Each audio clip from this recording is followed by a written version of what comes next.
Hello student. एक integration के लिए फिजिक्स असाइनमेंट दिया था हमने, उसका सॉल्यूशन डिस्कस करते हैं। तो देखो इसमें सबसे पहला क्वेश्चन की बात करते हैं।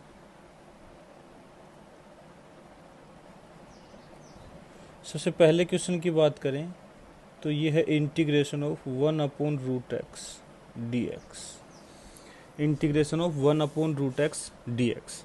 अब देखो इसको सबसे पहले सिंपल फॉर्म में लिख लेते हैं। इंटीग्रेशन ऑफ ये है x की power -1/2 into D x. X की पावर -1/2 इंटू डी एक्स। अब देखो ये तो x की पावर n वाला फॉर्मेट बन गया, तो हम कहेंगे इसका जो इंटीग्रेशन निकल के आएगा वो आ जाएगा x की पावर n+1 अपॉन n+1। तो ये आ गया x की पावर n हो गया -1/2 प्लस 1 अपॉन -1/2 प्लस 1 प्लस सी। तो देखो ये फॉर्मूला बन जाएगा, ये बन जाएगा x की पावर +1/2 और यहाँ भी 1/2 तो 2 ऊपर आ जाएगा, तो ये हो जाएगा और इसको लिख देंगे √x प्लस सी। तो ये इंटीग्रेशन बन जाएगा इसका 2√x प्लस सी। ऐसे दूसरे क्वेश्चन की बात करते हैं। अब इसमें था इंटीग्रेशन ऑफ √5x dx। अब देखो सबसे पहले जो कांस्टेंट है उसको अलग कर लेते हैं, तो इसको लिख सकता हूँ इंटीग्रेशन ऑफ √5 इंटू एक्स की पावर 1/2 dx।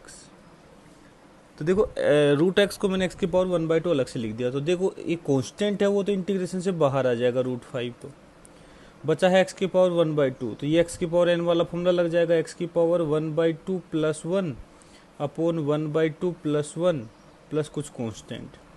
तो यहाँ से ये बन जाएगा 1/2 प्लस 1 3/2 जो कि 2/3 बन जाएगा।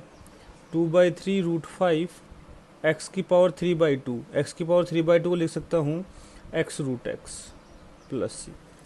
देखो x की पावर 3/2 जो है x√x लिख सकते हैं, क्योंकि ये है x की पावर 1, ये है x की पावर 1/2। दोनों को यदि प्रोडक्ट करेंगे तो पावर ऐड हो जाती है, तो 1 + 1/2 3/2 हो जाएगा। इसके बाद क्वेश्चन नंबर 3 की बात करते हैं। थर्ड क्वेश्चन था integration of √x plus 1/3√x dx। इस इंटीग्रेशन को करना है, तो सबसे पहले इसको सिंपल फॉर्म में लिख लेते हैं। इंटीग्रेशन ऑफ ये है x की पावर 1/2 प्लस 1/3 इंटू एक्स की पावर -1/2 dx। सबसे पहले ऐसे लिख लिया। अब देखो दो फंक्शन एडिशन में है, तो दोनों का अलग अलग इंटीग्रेशन करके ऐड कर देंगे। तो यह जाएगा x की पावर 1/2 का x की पावर 1/2 प्लस 1, पावर में 1 ऐड कर दिया और 1/2 plus 1 plus 1/3 as it is रहेगा। x की power -1/2 plus 1 upon -1/2 plus 1 plus कुछ कांस्टेंट। तो देखो हमारे पास इंटीग्रेशन आ गया x की पावर 3/2 और नीचे भी 3/2, तो ये बन जाएगा 2/3 x की पावर 3/2 प्लस ये 1/3 है और ये आएगा -1/2 प्लस 1, ये बन जाएगा प्लस 1/2 और 2 ऊपर चला जाएगा। 2/3 x की पावर 1/2 प्लस सी। तो यहाँ से चाहे तो 2/3 कॉमन ले सकते हैं और x की पावर 1/2 मतलब √x भी कॉमन ले सकते हैं। बचेगा यहाँ x और बचेगा यहाँ 1 प्लस कुछ कांस्टेंट। इस टाइप से इंटीग्रेशन सोल्व हो जाएगा। नेक्स्ट फोर्थ, देखो यहाँ तक सोल्व करना है, यहाँ तक सोल्व करना है, वो डिपेंड करता है कि हमारे ऑप्शन किस टाइप के हैं। तो वो कोई दिक्कत नहीं है, किसी ने यहाँ तक सोल्व किया तो भी सही है और यहाँ तक सोल्व किया है तो भी सही है, एक ही बात है। नेक्स्ट क्वेश्चन की बात करते हैं। तो integration of sin 3x, integration of sin 3x dx। अब देखो यहाँ पे मैंने बताया था कि इंटीग्रेशन में कुछ चेन रूल जैसी चीज़ नहीं होती है। ऐसा नहीं है कि पहले साइन का करेंगे और फिर 3x का करेंगे, नहीं, इस टाइप से नहीं करना होता है हमें। यहाँ पे देखो मैंने f(ax + b) वाला फॉर्मेट बताया था। यदि कि sin x का इंटीग्रेशन देखो हमें पता होता है, sin x का इंटीग्रेशन -cos x है, तो sin ax + b का जो इंटीग्रेशन है वो -cos ax + b divide by जो x का कोफिशिएंट है, तो वो वाला मेथड इसमें लग जाएगा। sin x का इंटीग्रेशन हो गया -cos x, x की जगह लिख दूंगा यहाँ पूरा ये 3x डिवाइड बाई एक्स का कोफिशिएंट है 3 प्लस सी, तो साइन 3x का आ जाएगा minus cos 3x by 3 plus C. अब चाहे तो इसका डिफ्रेंशिएशन करके देखोगे तो वापस से सेम चीज़ बनने वाली है वो, क्योंकि कोस एक्स का डिफ्रेंशिएशन माइनस साइन एक्स होता है, तो देखो वापस से वही चीज़ बन जाएगी। तो इंटीग्रेशन का मतलब है कि डिफ्रेंशिएट यदि वापस से करो तो वापस से फिर से वो सेम चीज़ बन जाए, इसका मतलब वो इंटीग्रेशन हमने सही किया है। इसके बाद नेक्स्ट क्वेश्चन की बात करते हैं, फिफ्थ। ये है integration of cos 3 minus 4x dx, integration of cos 3 minus 4x dx। अब देखो यदि इसकी बात करें तो वापस से ये कोस है और कुछ ax प्लस बी वाली टर्म लिखी हुई है इसे, तो हम कहेंगे कोस का इंटीग्रेशन तो आ जाएगा साइन, और जो अंदर फंक्शन उसमें कोई चेंज नहीं होगा, लेकिन डिवाइड बाई एक्स का कोफिशिएंट, ध्यान रखना यहाँ 3 नहीं आएगा, एक्स का कोफिशिएंट -4 है, साइन के साथ लिखना है अपने को यहाँ पे प्लस कुछ कांस्टेंट, इस टाइप से ऐसे लिखना पड़ेगा, ये इसका इंटीग्रेशन हो जाएगा। तो देखो इंटीग्रेशन में हमें बेसिकली सारे फॉर्मूले अच्छे से याद होने चाहिए, यदि फॉर्मूले हमें अच्छे से याद हैं तो इंटीग्रेशन को इजीली सोल्व कर सकते हैं। इसके बाद आगे बात करते हैं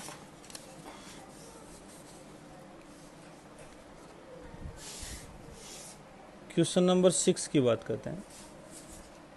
6 था इंटीग्रेशन ऑफ 3x प्लस 6 की power 7 dx, integration of 3x plus 6 की पावर 7 dx। अब देखो यहाँ देखा जाए तो x की पावर n का इंटीग्रेशन मैं जानता हूँ, लेकिन x की जगह एक linear function ax plus b वाली फॉर्मेट में लिखा हुआ है, तो हम क्या करेंगे x की पावर n वाला ही मेथड इसमें लगा देंगे, लेकिन x की जगह क्या लिख देंगे 3x प्लस 6। तो देखो ये आ जाएगा 3x प्लस 6 की पावर n प्लस 1, मतलब 7 plus 1 divide by n plus 1। लेकिन अभी काम पूरा नहीं हुआ है, ये x की पावर n का डिफ्रेंशिएशन हुआ है, लेकिन हमें इसका 3x प्लस 6 का जो x का कोफिशिएंट है उससे इसको डिवाइड भी करना पड़ेगा, और इसका x का कोफिशिएंट है 3, तो उससे डिवाइड कर दिया प्लस कुछ कांस्टेंट। ध्यान रखना मैं बार बार बता रहा हूँ कि यहाँ सिर्फ लीनियर फंक्शन है, मतलब x की पावर 1 वाली टर्म और एक कांस्टेंट टर्म है तो ही ये मेथड लगेगा, यदि यहाँ x स्क्वायर होता तो ऐसे नहीं कर पाते। तो हमारा जो आंसर है वो आ जाएगा 3x प्लस 6 की power 8 divide by 8 into 3 24 plus कुछ कांस्टेंट, ये हमारा आंसर आ जाएगा। यदि नेक्स्ट बात करें क्वेश्चन नंबर 7 की बात करते हैं। क्वेश्चन नंबर 7 था integration of 6 upon 2x plus 5 dx। अब देखो वापस से एक लीनियर फंक्शन है और डिवाइड में लिखा हुआ है, यहाँ इसको देख के मुझे याद आना चाहिए कि 1/x का इंटीग्रेशन मुझे आता है, 1/x का इंटीग्रेशन ln x होता है, लेकिन x की जगह आ जाएगा 2x प्लस 5, और 6 तो कांस्टेंट है बेटा, तो वो तो इंटीग्रेशन से बाहर हो जाएगा, तो 6 तो बाहर हो गया, और इसका आ जाएगा ln, और इसके अंदर जो रहेगा वो 2x plus 5 as it is रख देंगे, डिवाइड बाई x का कोफिशिएंट जो है 2, तो ये बन जाएगा 3ln 2x प्लस 5। तो देखो इंटीग्रेशन में सिर्फ हमें ये ही पता करना है कि ये कौन से फॉर्मूले में रखा जा सकता है, और फॉर्मूले मैंने कहा था अच्छे से याद होने चाहिए। जिसने फॉर्मूले अभी तक याद नहीं किए हैं वो अच्छे से इन फॉर्मूलों को लिख लिख करके याद करें ताकि ये अच्छे से याद हो जाएं। नेक्स्ट बात करते हैं क्वेश्चन नंबर 8 की। देखो क्वेश्चन नंबर 8 में कहा है इसने find integration of t plus 1/√t, integration of √t plus 1/√t की पावर 2 dt। अब देखो यदि इसमें तुम चाहो कि ये तो सर x की पावर n वाला फॉर्मूला लगा दो, किसी की पावर है, लेकिन ध्यान से देखो बेटा जिसकी ये पावर है क्या वो एक लीनियर फंक्शन है? √t प्लस 1/√t क्या एक लीनियर फंक्शन है? क्या हम ऐसा लगा पाएंगे x की पावर n वाला मेथड? नहीं बेटा, यहाँ वो नहीं लगेगा। ऐसा इसलिए क्योंकि यहाँ ax प्लस बी की टर्म ही होनी चाहिए, लेकिन यहाँ ऐसा नहीं। यदि एलसीएम ले लोगे तो ऊपर तो बन जाएगा t प्लस 1, लेकिन नीचे भी रूट टी बचेगा, और वो t तो वेरिएबल है, तो उस इंटीग्रेशन को ऐसे सोल्व नहीं कर पाएंगे। तो ऐसे केस में क्या करते हैं, हमें इस जो स्क्वायर है इसको ओपन करना पड़ेगा। तो इस ब्रैकेट को ओपन कर देते हैं, तो root T plus 1 by root T का स्क्वायर आ जाएगा A square plus B square plus 2ab। A square बन जाएगा टी प्लस बी स्क्वायर बन जाएगा 1 बाई टी प्लस 2ab, तो ये 2 आ जाएगा इंटू डी टी, ये इंटीग्रेशन बन जाएगा। तो देखो ये बन गया इंटीग्रेशन ऑफ टी, तो आ जाएगा टी स्क्वायर बाई 2, एक पावर बढ़ाएंगे और उससे डिवाइड कर देंगे, प्लस 1 बाई टी का आ जाएगा एल एन टी, लोग बेस ई है ये, प्लस 2 का आ जाएगा 2t, प्लस कुछ कांस्टेंट तो है, इसमें भी कुछ कांस्टेंट लिखना भूल गए थे, कांस्टेंट तो आएगा ही आएगा इंटीग्रेशन का। तो ये आ गया T square by 2 plus L N T plus 2t plus C, ये इसका इंटीग्रेशन बन गया। तो देखो ऐसे केस में यदि तुम चाहो कि पावर का कर दें और फिर उसका डिवाइड कर दें, बेटा वो चीज़ पॉसिबल नहीं होगी। यहाँ पे ध्यान से देखो, ये लीनियर फंक्शन नहीं है। इसके बाद बात करते हैं question number 9, find the value of integration root x d x 1 to 4। ये एक डेफिनेट इंटीग्रेशन का प्रॉब्लम होगी। तो देखो सबसे मैंने कहा था इस वाले केस में क्या करेंगे, हम सिंपल इंटीग्रेशन करेंगे पहले और लास्ट में लिमिट पुट कर देंगे। तो रूट एक्स को लिख दो, ये तो इंटीग्रेशन 1 to 4 एक्स की power 1 by 2 into D x. तो देखो एक्स की पावर 1 बाई 2 बन जाएगा एक्स की पावर 1 बाई 2 प्लस 1, मतलब 3 बाई 2 डिवाइड बाई 3 बाई 2, मतलब ये आ जाएगा 2 बाई 3। 3 बाई 2 से डिवाइड करोगे तो 2 ऊपर आ जाएगा, ये बन गया। अब यहाँ इसमें कांस्टेंट लगाने की जरूरत नहीं है, यहाँ इसमें लिमिट रखेंगे। लिमिट क्या, x equal to 1 to x equal to 4। ये ऐसे इस एक लाइन खींचने का मतलब ये लिमिट रखना है, अपने को याद रहेगा। तो 2 बाई 3 तो कांस्टेंट है बेटा, वो तो बाहर ले लो। x की पावर 3 बाई 2 में पहले 4 रख दो, तो 4 की पावर 3 बाई 2 माइनस 1 रखोगे तो 1 की पावर 3 बाई 2। इसको सोल्व करेंगे आगे, 2 बाई 3 बेटा 4 की पावर 3 बाई 2, ये लिखा हुआ एक प्रकार से 4 की पावर 1 बाई 2 की पावर 3, मतलब इसको ऐसे अलग अलग लिख सकते हैं। जैसे यहाँ बात करें तो देखो 4 की पावर 3 बाई 2 का मतलब है कि 4 की पावर 1 प्लस 1 बाई 2, इस टाइप से। तो इन दोनों को अलग अलग कर सकते हो। ये तो देखो ये रूट 2 लिखा हुआ है बेटा, एक तो 4 इंटू रूट 4 आ जाएगा 2, तो ये आ जाएगा 8। या फिर हम कहें कि 4 का पहले रूट ले लेंगे तो 2 आ जाएगा, फिर उसकी पावर 3 कर देंगे तो ये 8 आ जाएगा। जिस टाइप से सोल्व करना चाहो कर सकते हो। 4 की पावर 3 बाई 2 हो जाएगा 8, माइनस ये तो 1 की पावर तो 1 ही यही हो जाएगा, तो ये बन जाएगा 8 माइनस 1 7, ये आ जाएगा 14 बाई 3। तो देखो इस टाइप से हमें सोल्व करना आना चाहिए। 4 की पावर 3 बाई 2 को हमने पहले 1 बाई 2 को सोल्व कर दिया, फिर पावर 3 कर दिया। नेक्स्ट है प्रॉब्लम 10। देखो क्वेश्चन नंबर 10 में था integration of G capital M small m upon x square d x from x equal to R to x equal to infinity. फिर से एक डेफिनेट इंटीग्रेशन की प्रॉब्लम आ गई है।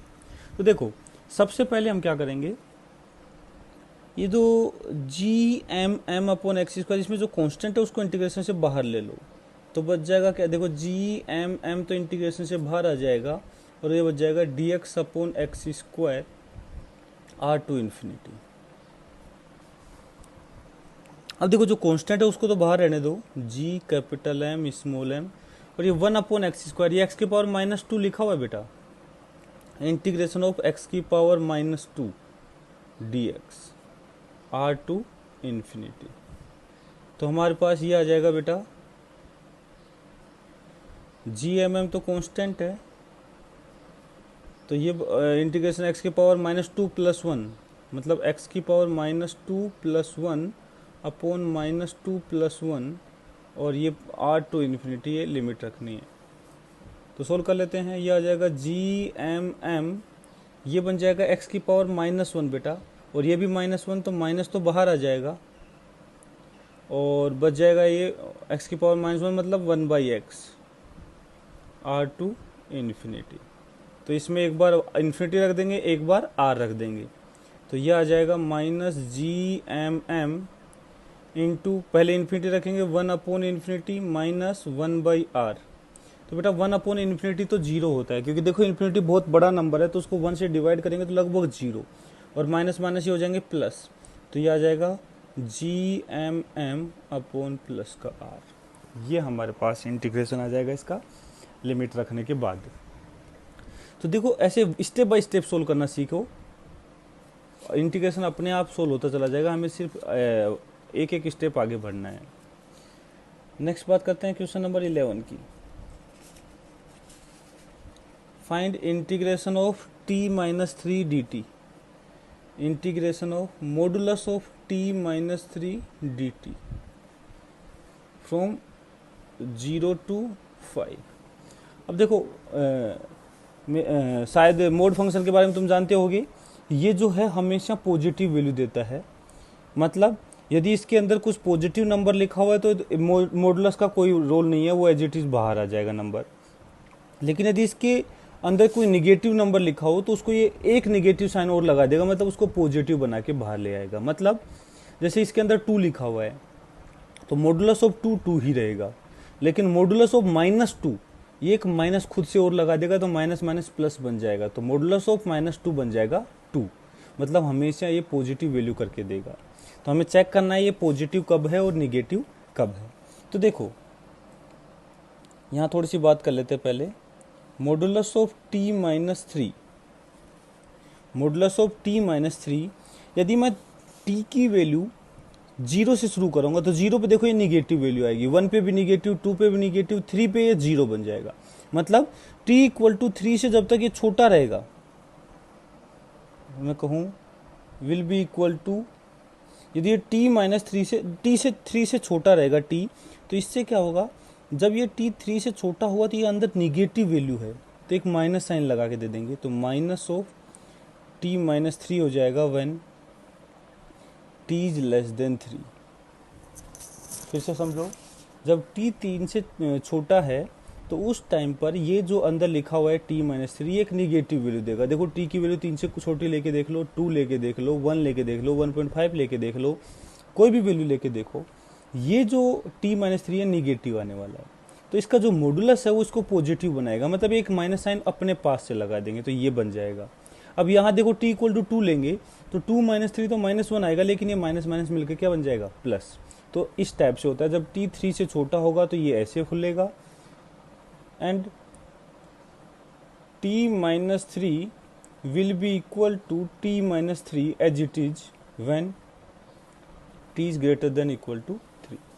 मतलब 3 से छोटा है तो ये फंक्शन माइनस साइन के साथ खुलेगा, और 3 से बड़ा है तो ये फंक्शन प्लस साइन के साथ खुलेगा। ऐसा मैं इसलिए कह रहा हूँ क्योंकि जब तक ये मॉडुलस यहाँ रहेगा मैं इंटीग्रेशन सीधा सोल्व नहीं कर पाऊंगा। हमें इंटीग्रेशन सोल्व करने के लिए सिंपल सी बात है, हमें पहले इस मॉडुलस को खोलना ही पड़ेगा।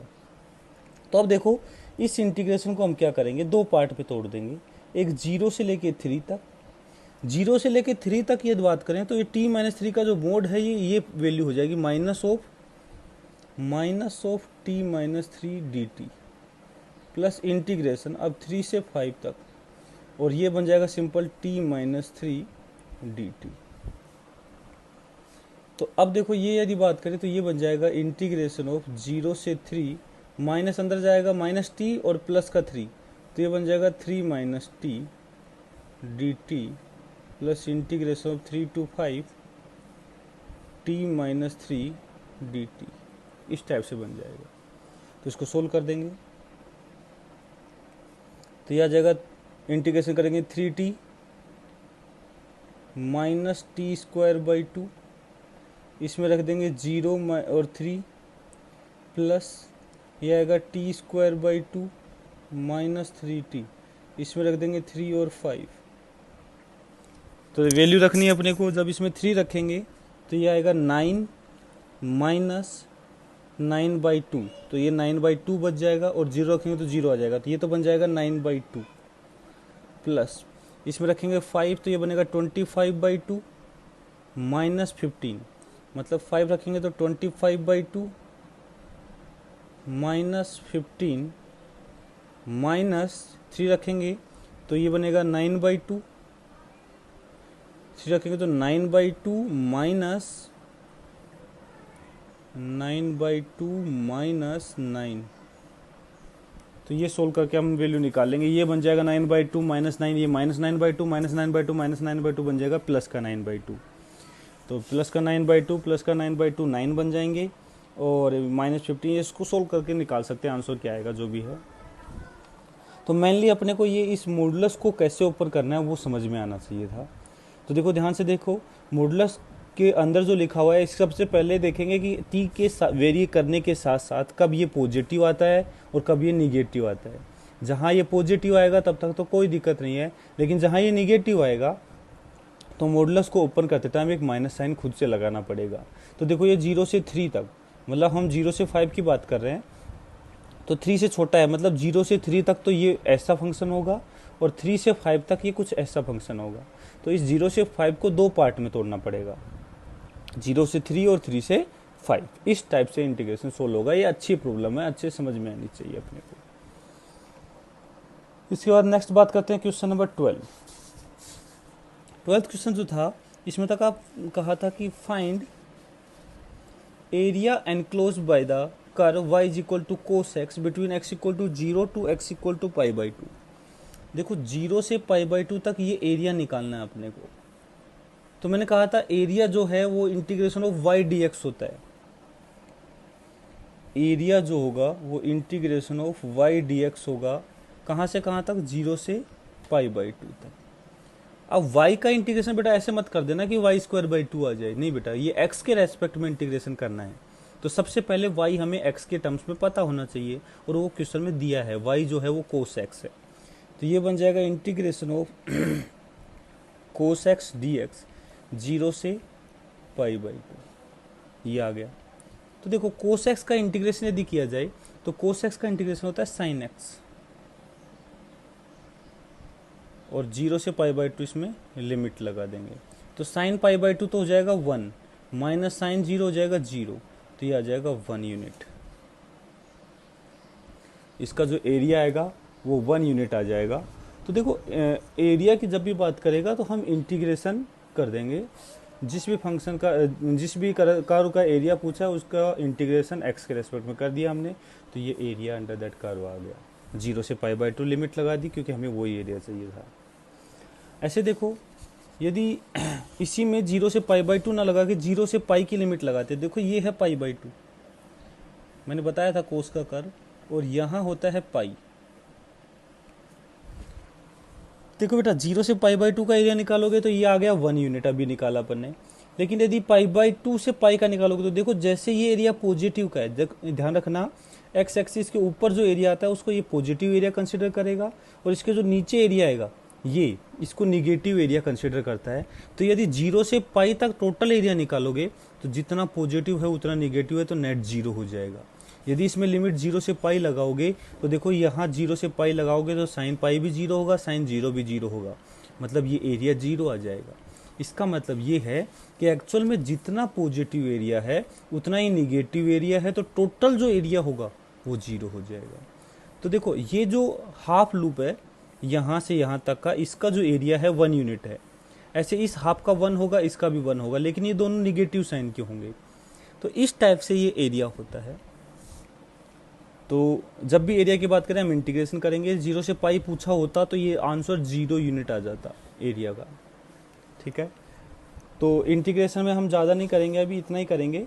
आगे जैसे जैसे चैप्टर में इंटीग्रेशन काम आएगा वैसे वैसे इसको और प्रॉब्लम सोल्व करते रहेंगे।